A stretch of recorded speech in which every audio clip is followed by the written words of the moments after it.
신약성경 212페이지에 있습니다. 사도행전 14장 8절부터 12절까지 교독하겠습니다. 루스드라에 발을 쓰지 못하는 한 사람이 앉아있는데 나면서 걷지 못하게 되어 걸어본 적이 없는 자라. 바울이 말하는 것을 듣거늘 바울이 주목하여 구원받을 만한 믿음이 그에게 있는 것을 보고 큰 소리로 이르되 네 발로 바로 일어서라 하니 그 사람이 일어나 걷는지라.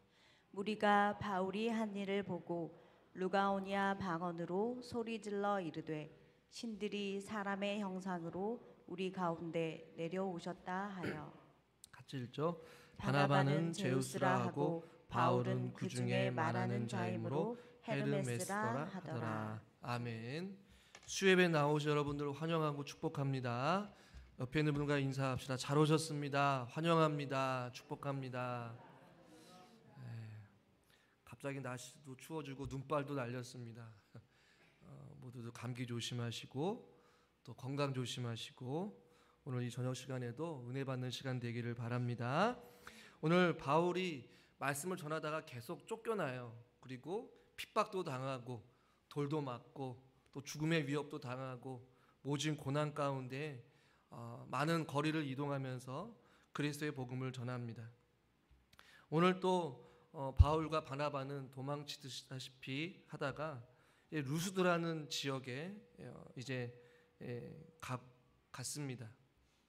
근데 그 지역은 이고니온에서 약 한 45km 떨어진 곳이었어요. 거기서도 복음을 전했다라고 7절에서 말씀하고 있잖아요. 이 복음을 전하면서 하나의 사건을 오늘 우리는 읽은 거예요. 어떤 사람이 나오냐면 8절 말씀에 보면 발을 쓰지 못하는 한 사람이라고 표현하기도 하고 나면서 걷지도 못하며 걸어본 적이 없는 사람 이렇게 표현하고 있어요. 그냥 간단하게 걷지 못하는 사람 이렇게 표현하면 되는데 오늘 이 8절에서 굉장히 자세하게 발을 쓰지 못하고 나면서 걷지 못하고 걸어본 적이 없는 사람 이렇게 자세하게 좀 기록을 했단 말이에요. 그리고 동일한 표현을 3번씩 이렇게 되풀이해서 말씀하고 있어요. 여러분 사도행전의 저자가 누구입니까? 저자가 누구예요? 사도 바울입니까? 예? 누가 해요? 누가의 직업은 무엇입니까? 예, 의사죠. 그러니까 의사의 관점에서 쓰다 보니까 특히 환자들이나 병자들을 표현할 때 굉장히 자세하게 표현한단 말이에요. 발을 쓰지 못하고 걷지도 못하고 걸어본 적이 없다라는 것은 어떤 의미를 가지고 있냐면 누가의 관점에서 봤을 때 의학적으로 도저히 회생이 불가능한 도저히 치료할 수 없는 선천성 하반신 마비자임을 지금 본문에서는 강조하고 있는 거예요. 그러니까 이 사람은 도저히 걸을 수 없는 소망 없는 죽을 때까지 걸을 수 없는 그런 존재인 사람이라고 표현하고 있는 거예요. 그런데 이제 그 사람에게 바울과 바나바의 만남을 통해 어떤 일이 일어나냐 우리는 결론을 알고 있지만 이 어떠한 과정들을 우리는 한번 좀 살펴보기를 원해요. 그런데 오늘 이 나면서부터 발을 쓰지도 못하고 걷지도 못하는 이 사람이 어떻게 했느냐 9절 말씀을 오늘 보겠습니다. 9절 말씀이 오늘 본문의 아주 핵심 내용인데 같이 한번 읽어보겠습니다. 바울이 말하는 것을 듣거늘 바울이 주목하여 구원받을 만한 믿음이 그에게 있는 것을 보고. 아멘. 처음에는 발을 쓰지 못하는 이 사람의 입장에서 한번 생각해 보면 바울과 바나바가 낯선 사람이 와서 하나님의 말씀을 전하고 있는 거예요. 이 발을 쓰지 못하는 걷지 못하는 이 사람이 어떻게 여기 앉아 있는지 모르지만 이 많은 사람들이 모여 있는 가운데 이 사람이 했던 것은 무엇이었냐면 바울이 말하는 것을 들었다라고 말씀하고 있어요. 그런데 이 말씀을 들었다라는 것이 그냥 한 귀로 듣고 그냥 한 귀로 그냥 멈췄다 그것이 아니라 이 시제가 말씀을 듣는 시제가 미완료예요. 그러니까 바울의 말씀이 설교 시간에 걷지 못하는 자가 처음부터 끝까지 계속해서 그 말씀을 집중하여서 경청하였다라는 의미를 가지고 있어요. 그냥 우리가 대화 가운데 상대방의 말을 그냥 듣고 멈추는 것이 아니라 그 말씀이 끝나지도 않았고 그 말씀이 계속해서 그 말씀을 경청했다라는 의미를 가지고 있는 거예요. 그러니까 발을 쓰지 못한 사람은 바울의 설교를 어떻게 했다라는 거예요. 굉장히 집중해서 그 말씀 한 말씀 한 말씀을 경청했다라는 의미를 가지고 있어요. 이 사람이 말씀을 제대로 듣지 않았거나 혹은 말씀을 듣고 그냥 지나쳤다면 이 사람에게는 아무런 일이 일어나지 않았을 수도 있어요. 아마 그는 일평생 발을 쓰지 못하는, 걷지 못하는 인생을 살다가 인생을 마감했을 수도 있어요. 그런데 이 사람은 바울의 말씀을 굉장히 잘 집중하여서 들었다라고 성경은 우리를 통해서 말씀하고 있는 것이죠. 그리고 그 말씀이 그 안에서 살아 움직이기 시작한 거예요. 그의 시선이 바울이 전하는 말씀으로 향해 있었음을 우리는 말씀을 통해 알 수 있어요. 결과적으로 보면 이 사람이 걷게 되잖아요. 걷게 되는 과정 가운데 이 사람이 했던 것은 한 가지밖에 없었어요. 무엇입니까?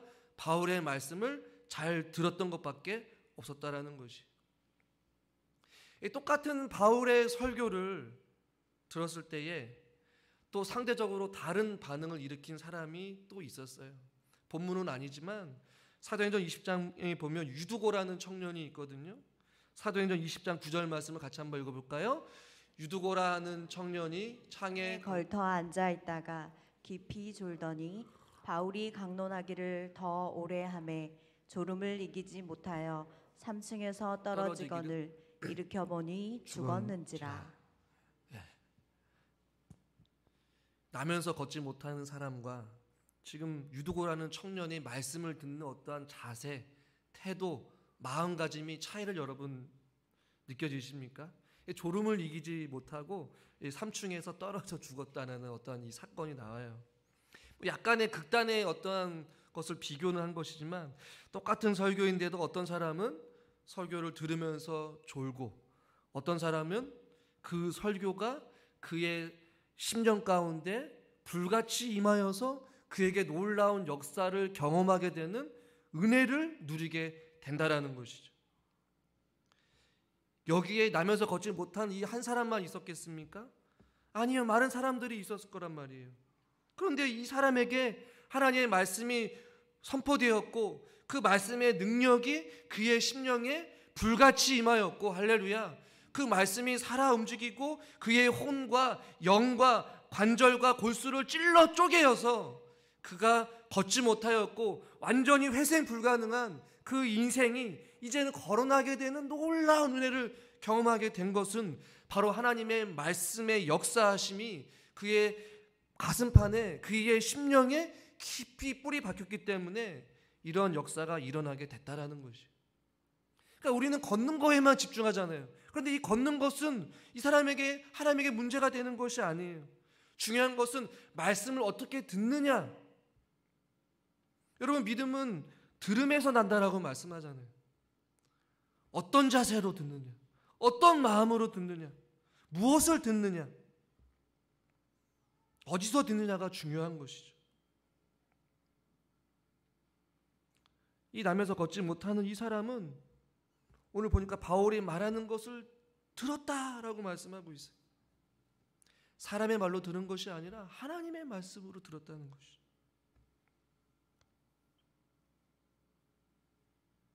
저와 여러분들은 하나님의 말씀을 들을 때 어떤 마음으로 들어야 되겠습니까? 전하는 자나 듣는 자 모두 다가 주여 우리에게 말씀해 주시옵소서, 우리의 주의 종이 듣겠나이다. 사무엘이 말해요. 그리고 그 말씀이 우리의 심령 가운데서 살아 숨쉬도록, 우리를 찔러 쪼개기까지 우리의 심령에 뿌리 박히고 역사하고 그 말씀을 통해서 이 걷지 못하는 자가 걸어나는 은혜를 경험했듯이 저와 여러분들에게도 말씀이 선포되어질 때에, 그 말씀이 우리 귀에 들릴 때에 그 말씀이 우리의 삶을 통하여서 병든 자가 치료를 받고, 또한 우리 가슴에 아픈 상처가 하나님 앞으로부터 위로받고 그 눈물을 닦아주심으로 말미암아 그 상처가 치료되는 것이고, 연약한 자가 강함을 경험하게 되는 것이고, 걷지 못하는 자가 걷는 것을 경험하게 되는 것이고, 앞을 보지 못한 자가 앞을 보게 되는 것을 경험하게 되는 것이고, 상처받은 자가 상처를 치유되는 것을 경험하게 될 줄 믿습니다. 아멘으로 받아들이는 그 사람들에게 놀라운 은혜가 있게 될 줄 믿습니다. 할렐루야. 바울의 입장에서 여러분 한번 생각해 보면 또 9절의 말씀에 어떻게 말씀하고 있는지 다시 한번 9절 말씀을 한번 읽어보겠습니다. 바울이 말하는 것을 듣거늘 바울이 주목하여 구원받을 만한 믿음이 그에게 있는 것을 보고. 아멘. 바울이 말하는 것을 이 걷지 못하는 자는 들었어요. 그런데 바울 역시 설교를 하면서 많은 사람들이 있는데 유독 그 사람이 어떻게 되는 거예요? 눈에 띄었다라는 거예요. 왜 눈에 띄었는지 설명은 하고 있지 않지만 바울이 주목하였다라고 말씀하고 있거든요. 저도 설교 시간에 보면 이게 다 보이잖아요. 말씀을 잘 듣고 있는지, 딴 생각하고 있는지, 주무시고 계시는지 다 알아요. 모른 척하는 거죠. 바울도 설교를 하고 있는데 유독 그 사람이 보인 거예요. 그것을 보게 하신 것도 성령 하나님의 역사인 줄 믿으시길 바랍니다. 바울이 사람을 꿰뚫어올 만한 신령한 능력이 있어서가 아니에요. 그런데 그 바울이 무엇을 보았느냐? 구원받을 만한 믿음이 그에게 있는 것을 보았다라고 말하고 있는데, 원어 성경을 조금 더 정확하게 번역하면 구원받을 만한 믿음이라기보다는 고침을 받을 만한 믿음이라고 번역하는 게 조금 더 매끄러워요. 그러니까 바울이 말씀을 전하다가 성령 하나님께서 그에게 보여주신 것 같아요. 고침을 받을 만한, 저 사람이 말씀을 통하여서 일어나게 될 것이라 어떤 확신을 성령 하나님께서 바울에게도 주신 것 같아요. 성령 하나님이 바울의 마음을 지배한 것이죠. 그리고 그것을 그 사람을 계속 주목하게 하신 거예요. 계속 그 사람을 향하여서 말씀을 전했던 것입니다. 유사한 사건이 사도행전 3장에 나오잖아요. 나면서 못 걷게 된 사람이 있었는데 사도행전 3장 4절에 보니까 이런 말씀이 있어요. 같이 한번 읽겠습니다. 베드로가 요한과 더불어 주목하여 이르되 우리를 보라 하니. 나면서 걷게 된 그 사람에게 말하고 있는 거예요. 그 사람을 주목하였어요. 그 수많은 사람들이 성전을 향하며 걸어가고 있는 그 성전 미문에 있었지만 베드로와 요한은 그 사람을 유독 주목하게 하셨어요. 하나님께서. 그리고 베드로와 요한이 우리를 봐라, 나를 봐라 라고 말하면서 음과 그는 내게 없거니와 내가 예수 그리스도에 대한 명하노니 일어나 걸으라 라고 말하잖아요. 베드로와 요한을 통해서 하나님께서 그 사람을 보게 하신 것처럼 지금 오늘 바울 역시도 설교를 하는 수많은 사람들 가운데서 자기 자신을 주목하여서 말씀을 들으려고 몸부림치고 있는 간절한 누군가를 향하여서 성령 하나님이 그를 보게 하시고 그 사람을 보게 하시니 고침을 받는, 구원받을 만한 그 믿음이 있다는 것을 확신을 가지고 바울은 외친 것이죠. 일어나 서라 라고 말이죠.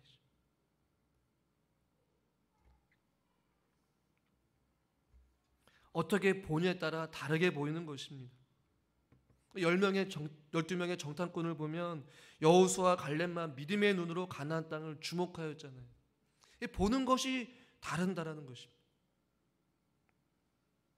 저와 여러분들도 바울이 주목하여 그 사람을 본 것과 같이 우리도 믿음의 눈을 들어 주님을 온전히 바라볼 수 있기를 주님의 이름으로 축원합니다. 저는 이 주목하다라는 단어를 우리 안에 재해석해 보면 걷지 못하는 자는 누구를 바라봤습니까? 누구를 향해서 말씀을 들었어요? 바울을 향하여 선포된 하나님의 말씀에 주목했어요. 바울은 어떻습니까? 성령의 인도하심 따라 믿음의 눈으로 죽어가는 영혼, 그러나 그 죽어가는 영혼이 몸부림치고 말씀을 사모하고 은혜를 사모하고 치유를 사모하는 그 누군가를 바울은 주목했다라는 것이에요. 마찬가지로 저와 여러분들은 눈을 들어 누구를 바라봐야 됩니까? 주님을 바라봐야 될 줄 믿습니다. 또 우리의 시선이 무엇을 바라야 됩니까? 믿음의 눈을 들어 죽어가는 영혼, 고통스러워하는 영혼, 하나님을 찾으시는 그 예배자, 기도가 필요한 사람, 위로가 필요한 사람, 은혜가 필요한 사람, 복음이 필요한 사람, 그들을 향해 우리의 시선이 주목해야 된다는 것이. 할렐루야. 잠깐만, 우리의 시선이 세상으로 향하여서 편안한 길을 바라보고 세상의 권력을 바라보고 돈을 바라보는 것이 아니라는 것이죠. 땅의 것을 추구하는 것이 아니라 하늘에 신뢰하는 것을 바라보고 우리가 주목해야 될 것은 바로 우리 공동체 안에 소외되고 힘들어하고 슬퍼하고 고통스러워하는 그 연약한 자들을 향한 하나님 아버지의 마음을 가지고 주목해야 된다는 것이요. 남의 허물과 남의 약점과 남의 부족한 부분을 통하여서 그것을 바라보고 정죄하고 판단하고 비방하는 것이 아니라는 것이죠.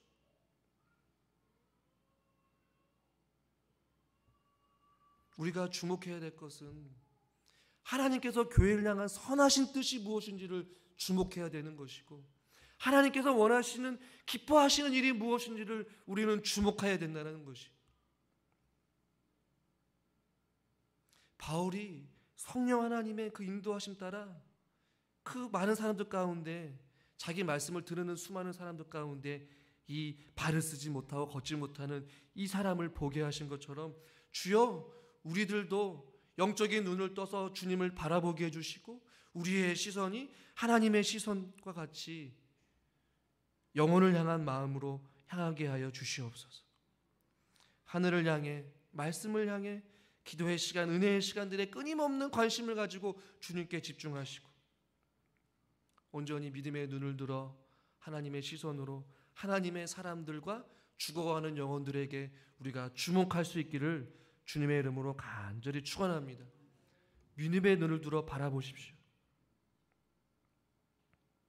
또 하나 우리가 좀 생각해 볼 것은 무엇이냐면요, 우리 9절 말씀을 다시 한번 읽어보도록 하겠습니다. 9절입니다. 바울이 말하는 것을 듣거늘 바울이 주목하여 구원받을 만한 믿음이 그에게 있는 것을 보고. 아멘. 성령님께서 보게 하셨는데 고침을 받을 만한 믿음을 보았다라고 말씀하고 있잖아요. 한번 따라해 볼까요? 믿음은 추상적인 것이 아니라 눈에 보이는 것입니다. 그러니까 믿음은 추상적인 어떤 개념이 아니에요. 눈에 보이는 실체라는 것이에요. 한 가지 예를 들면 예수님을 찾아온 백부장이 있었습니다. 이 백부장이 자기 하인을 고쳐달라고 예수님한테 요청해요. 그래서 예수님께서 그 백부장에게 내가 가서 고쳐줄게 라고 말씀하시자 그 백부장이 뭐라고 말하면, 주님, 내 집에 오는 것을 내가 감당하지 못합니다. 다만 그냥 말씀으로 고쳐주세요. 굳이 오실 필요가 없습니다. 그러면 내 하인이 낫겠습니다. 나도 종의 몸으로서 내 집에 오는 것을 감당할 수가 없나이다. 그냥 주님 말씀으로 고쳐주세요. 이렇게 이야기를 하자 예수님께서 이런 말씀을 하십니다. 마태복음 8장 10절 말씀 같이 한번 읽겠습니다. 예수께서 들으시고 놀랍게 여겨 따르는 자들에게 이르시되, 내가 진실로 너희에게 이르노니 이스라엘 중 아무에게도 이만한 믿음을 보지 못하였노라. 아멘. 주님도 믿음을 보셨어요. 그러니까 믿음은 어떤 추상적인 것이 아니라 눈에 보이는 실체라는 것이. 이 백부장의 믿음으로 고백하는 이 말, 태도, 주님이 직접 가서 고쳐주겠다라고 손수 말씀을 하셨는데 아니라는 것이, 그냥 말씀으로도 충분하다 라는 그 마음의 중심에서 우러나오는 고백, 그것이 주님께서 이 믿음, 이만한 믿음을 나는 보지 못했다. 많은 사람들이 몸을 만지거나 뭔가 어떤 특별한 행동을 통하여서 예수님이 고쳐주기를 원했지만 이 백부장은 달랐다라는 것이, 말씀으로도 충분히 그 병을 고칠 수 있다라는 믿음의 태도와 믿음의 말을 예수님 앞에 보인 것이죠.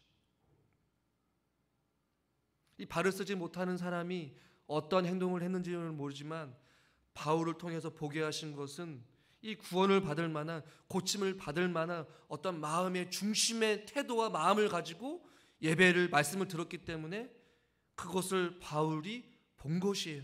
그 믿음의 행동을 말이죠. 지금도 우리 하나님께서는 저와 여러분들의 믿음을 어떻게 하신다는 거예요? 보고 계신다는 거예요. 그 사람의 믿음이 있는지 없는지, 하나님의 말씀을 들을 때 말로 아멘은 하지만 그 말씀을 실제로 믿고 있는지 안 믿고 있는지, 기도는 하지만 그 기도대로 하나님께서 응답하실 것이라는 확신을 가지고 살아가고 있는지, 그렇게 살아가고 있지 못하는지를 주님께서 그 믿음을 보신다라는 것이, 그리고 그 믿음을 보시고 그 믿음의 결과로 우리에게 응답의 결과를 주신다라는 것입니다. 사랑하는 성도 여러분, 하나님의 말씀을 순수하게 믿읍시다. 하나님의 말씀이 말씀대로 이루어진다라는 사실, 우리가 기도하고 하나님 앞에 간구할 때에 그 간구의 소리를 들으시고 응답하신다라는 어떤 확신을 가지고 한번 살아가 보시기를 주님의 이름으로 축원합니다. 그러면 주님께서 우리의 마음의 중심을 보시고 우리의 믿음을 보시고 하나님께서 우리 각 사람들에게 놀라운 은혜들을 베풀어 주실 줄 믿습니다. 다음 주에 살펴보겠지만 그 믿음을 보고 10절에 뭐라고 말씀합니까? 큰 소리로 이르되 내 발로 일어서라. 할렐루야. 내 발로 일어서라. 그 말씀을 들을 때 그 말씀이 살아 숨쉬고 역사하는 거예요. 그러자 그 사람이 어떻게 합니까? 일어나 걷는지라 라고 말씀하고 있어요. 그러니까 지금 이 사람은 그 바울의 말씀이 하나님의 말씀처럼 심금을 울린 거예요. 그 말씀을 있는 그대로 받아들인 거예요. 믿음이 살아 움직이는 것이죠. 가장 기적을 경험하기 힘든 사람들이 오랜 신앙생활을 한 사람인 것 같아요. 그 말씀이 그 말씀이고 그 기도가 그 기도이고 반복되어지는 예배, 반복되어지는 찬양, 반복되어지는 기도 가운데 하나님의 말씀이 그 말씀처럼 살아 숨쉬지 못하는 어떤 교만한 마음과 익숙해져 버린 믿음의 어떠한 생활로 인하여서 하나님의 경건의 능력을 경험하지 못하는 경우가 있다라는 것이죠. 목회자인 저도 앉아있는 여러분들도 다시 한 번 더 우리가 어린아이와 같은 마음으로 말씀 앞에 서기를 주님의 이름으로 축원합니다. 여러분, 하나님의 말씀은 있는 그대로 빛이 있으라 하시면 무엇이 있습니까? 빛이 그냥 있는 거예요. 하나님의 말씀은 하나님의 말씀입니다. 그 말씀을 믿음으로 아멘으로 우리 삶 속에서 고백하면서 그 말씀대로 살아낼 때에 그것이 믿음의 행동이요, 믿음의 행동을 통해 하나님은 말씀을 통해 일하시고 역사하신다라는 것입니다. 여러분, 다시 한 번 더 일어서기를 원하십니까? 치료받기를 원하십니까? 응답받기를 원하십니까? 하나님의 말씀으로 우리의 심령을 새롭게 해달라고 간구하시기를 바랍니다. 주여, 말씀이 내 가슴판에 심겨지게 해주시고 말씀이 살아있어서 내 영혼을 지배하여 주시옵소서. 다스려 주시옵소서. 돌같이 굳어버린 내 마음을 말씀으로 깨트려 주시고 그 말씀이 살아 숨쉬게 하여 주시옵소서. 지금도 그 말씀을 사모하는 자들을 통해 하나님께서는 고쳐주시고 응답해 주시고 놀라운 일들을 행하여 주실 줄 믿습니다. 기도하겠습니다. 하나님 아버지, 바울의 말씀을 통하여서 나면서부터 걷지 못하는 자, 그 사람은 하나님 말씀에 집중하였습니다. 왠지 모르게 그 말씀이 생명처럼 여겨지게 되었고 하늘로부터 내려오는 천둥과 같은 소리처럼 그 가슴판에 심겨지게 되어서 도저히 저항할 수 없는 하나님의 은혜로 말미암아 그 말씀에 빨려 들어갈 때에 그 말씀을 통하여서 일어나 걸으라 라고 말씀하셨을 때에 하나님께서는 그 남에서부터 걷지 못하는 자를 일어서게 하고 걷게 하신 줄 믿습니다.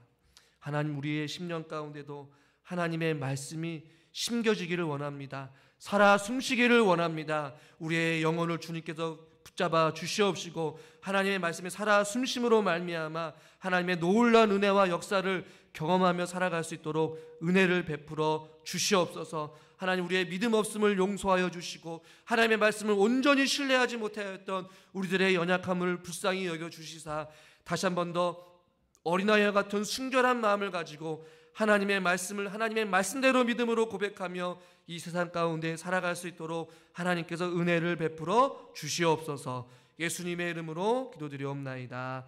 아멘.